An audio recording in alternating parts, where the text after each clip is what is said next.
একটা ফ্যামিলি হোক, আমার মা বাবা হোক, আমার ভাই বোন হোক এবং হাজবেন্ড তো থাকবেই। এরকম একটা ফ্যামিলি চাই যেখানে গেলে আমার ওই যে পিছনের যে কথাগুলো এখনো যে আমার মনে হয় না যে আমার মা থাকলে আমার মা এখন খাওয়াই দিত, আমার মাথায় তেল দিয়ে দিত, আমাকে হয়তো কোথাও নিয়ে যেত, মার্কেট করে দিত, এইটা জানি আমার না আসে আর মাথায়। এরকম একটা ফ্যামিলি আমি চাই। আসসালামু আলাইকুম। ওয়ালাইকুম আসসালাম। আপনি কেমন আছেন? আলহামদুলিল্লাহ ভালো আছি, আপনি কেমন আছেন? জি আলহামদুলিল্লাহ, আমরাও ভালো আছি। তা আপু, আপনার দাদি কেমন আছে? আমার দাদি আগের মতোই আছে, আগে যেমন ছিল ওরকমই আছে। আগের মতোই আছে? আর এখন শীতের সময় তো এখন সুস্থ হওয়াটাও অত ইয়া না। মানে শীতের সময়ে? কাজ করে বলতে আমি তো আগে বলছিলাম যে আমি একটু টিউশনি করাই, আগে 3টা টিউশনি করাইতাম, এখন একটা কমে গেছে, 2টা আছে।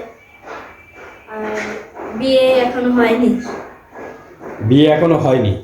তো এই যে আমাদের কাছে এর আগে একটি ভিডিও করেছিলেন অনেকদিন আগে, সেই ভিডিও দেখার পরে কেউ আপনার জীবনে আসছিল কিনা, কিংবা এরকম কিছু হয়েছে? ওই ভিডিও দেখার পরে ফোন আসছিল আপনাদের কাছে আমার বিষয়ে, আমিও কথা বললাম, কিন্তু সবার মন মানসিকতা একরকমের না। 2-3 জনে ফোন করছিল, ওরকমের হয়নি আমি যেরকমটা চাইছিলাম। এই জন্য আমি বিয়ের দিকেও আগাইনি, কোনো সম্পর্কের দিকেও আগাইনি। সন্তানের কাছে তার মা বাবা অনেক কিছু, এটা আমি বুঝি।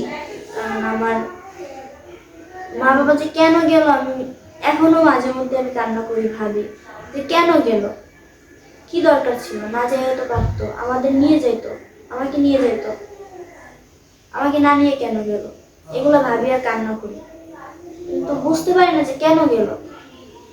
তখন তো অনেক ছোট ছিলাম। অন্যরা যখন বাবা ডেকেছে কিংবা মা ডেকেছে, মার আদর ভালোবাসা, তখন কি আপনার খারাপ লাগেনি?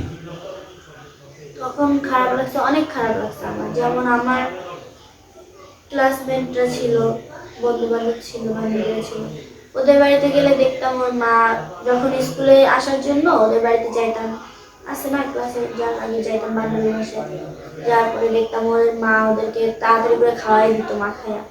তো যখন খাওয়াই দিত তখন আমার অনেক খারাপ লাগতো আর হিংসাও লাগতো, আজকে আমার মা থাকলে আমাকে খাওয়াই দিতে পারতো, আমার বাবা থাকলে আমার বাবার থেকে আমি টাকা নিয়ে যেতে পারতাম স্কুলে।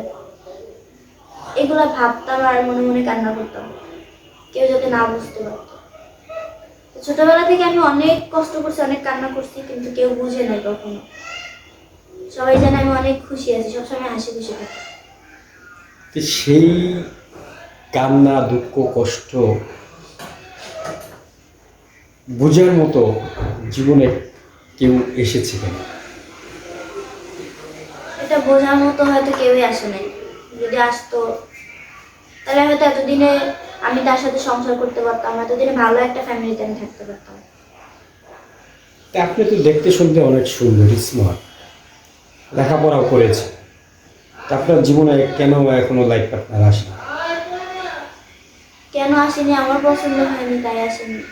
কারণ আমি তো না, আপনার বাবা মা নেই সেজন্য কেউ আপনাকে গ্রহণ করে?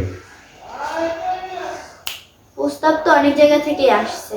এখন অনেকে আছে যে অনেকে ফ্যামিলিতে চায় বাবা মা, হয়তো ওদিক থেকে একটু পিছিয়ে গেছি আমি।